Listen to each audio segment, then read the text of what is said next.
Assalamualaikum warahmatullahi wabarakatuh. Selamat pagi Bapak Ibu Tuton dan teman-teman mahasiswa Universitas Terbuka. Terima kasih atas waktu yang diberikan kepada saya. Pada kesempatan kali ini, saya Wulan Safitri dengan NIM 86034337 akan mempresentasikan tugas 2 tutorial mengenai hubungan timbal balik antar filsafat ilmu dan pendidikan. Sebagai mahasiswa PGSD, materi ini sangat dekat dengan keseharian kita nanti di sekolahan dasar. Filsafat itu bukan sesuatu yang abstrak di awang-awang, melainkan sebuah pisau analisis untuk melihat apakah pendidikan kita sudah berjalan di jalur yang benar atau belum. Ada 3 landasan berpikir yang menjadi fondasi utama dalam materi ini, yaitu ontologi, epistemologi, dan aksiologi. Ketiganya tidak berdiri sendiri, melainkan bekerja sama untuk mengawasi dan mengevaluasi setiap pijakan serta praktik pendidikan yang terjadi di sekitar kita. Filsafat ilmu bekerja sebagai pengawas jalannya pendidikan.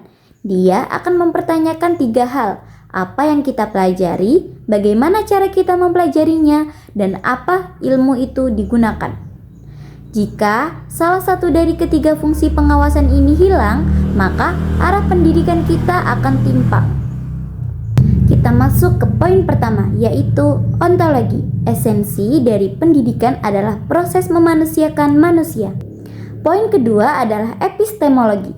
Di sini, filsafat menuntut pembenaran ilmiah dari metode mengajar yang kita gunakan. Dan poin ketiga adalah aksiologi, yaitu tentang nilai dan moral, bahwa kepintaran akademik tanpa moral adalah hal yang berbahaya. Filsafat ilmu memberikan teori, arah, dan norma dasar bagi pendidikan. Sebaliknya, ruang kelas dan realita di sekolah bertindak sebagai laboratorium. Ketika muncul masalah atau tren baru di sekolah, realita tersebut akan menjadi bahan evaluasi baru bagi filsafat untuk melahirkan teori yang lebih relevan.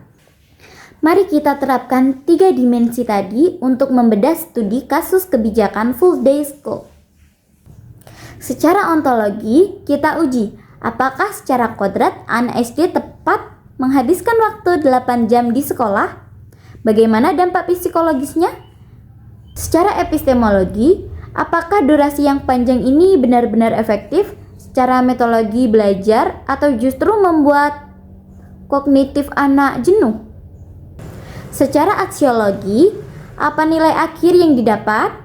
Apakah untuk karakter anak atau hanya sekedar solusi pragmatis penitipan anak? Oke, contoh nyata dari hubungan timbal balik ini bisa kita lihat pada kurikulum Merdeka saat ini.